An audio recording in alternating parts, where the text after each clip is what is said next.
almost anything you could think of. The usual pub banter. One night, one specific conversation they had together always stuck in my dad's mind. It was a quiet midweek evening, and their local was quite empty, with just a few of the regulars propping up the bar. As they sat there, the conversation ebbed and flowed between the drinkers and the staff, eventually landing on the topic of ghosts. More specifically, did they exist? And had anyone there ever seen one? Of course, as these things go, they all took turns describing strange, supernatural occurrences, things that go bump in the night.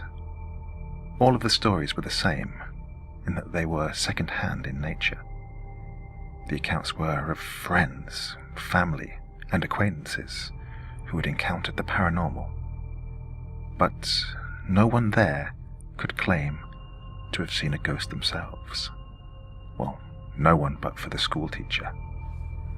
The story he told my dad and the others there that day was that he had been privy to something quite frightening a few years earlier. In a suburb of Glasgow called Govan Hill, he had an aunt. The man was caught between moves and needed somewhere to sleep for a few nights, and so she happily took him in. It was a small flat with only one bedroom, but there was a sofa bed in the lounge, which was not entirely uncomfortable, and would at least provide him with somewhere to rest before sorting out his living arrangements. After a nice meal and some polite conversation, the schoolteacher's aunt went to her room for an early night.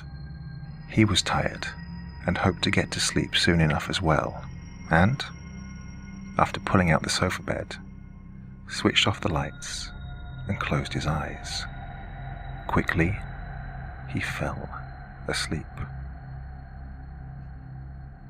He awoke to darkness. It was still the middle of the night, and he wondered why he had stirred, considering he was usually a heavy sleeper and rarely woke before the morning. Then he heard it. A noise. There was definitely something in the room with him. The sound was unusual, but not unidentifiable.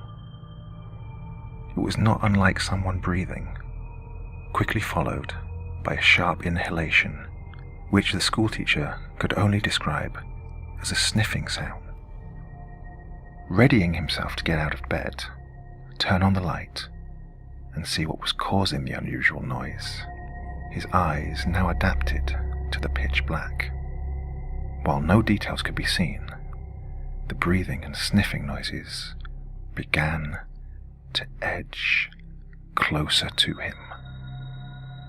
He was now convinced that there was something unwelcome in the room with him, and by the shuffling noise which now accompanied it, he was certain it was substantial.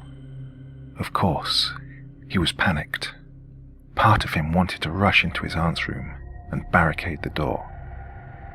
Another part preferred to stay still and not disturb whoever was there. Perhaps they had a knife.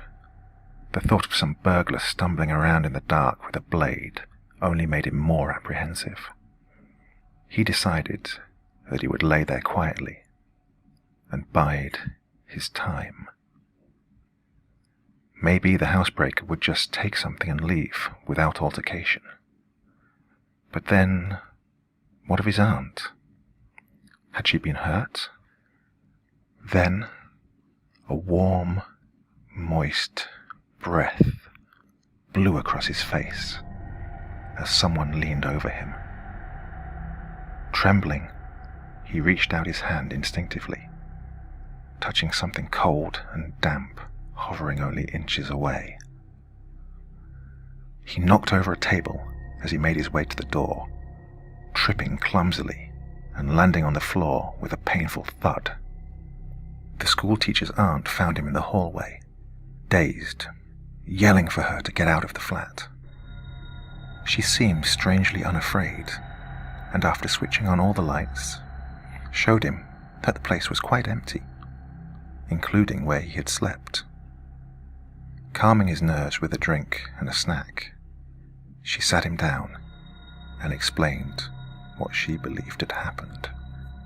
The story goes, and I know this part to be true, that underneath Govan Hill, and therefore his aunt's flat, there once lay a large network of prosperous and important mines in the 19th and early 20th centuries.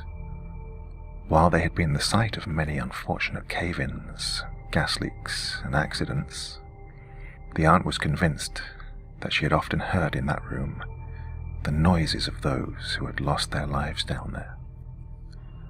While she had never experienced anything quite as potent as the schoolteacher, who was visibly shaken, she was more concerned about the poor apparition of an old pit mule trapped in the darkness, trying to sniff its way out from that suffocating place, with only its cold, damp nose to guide it.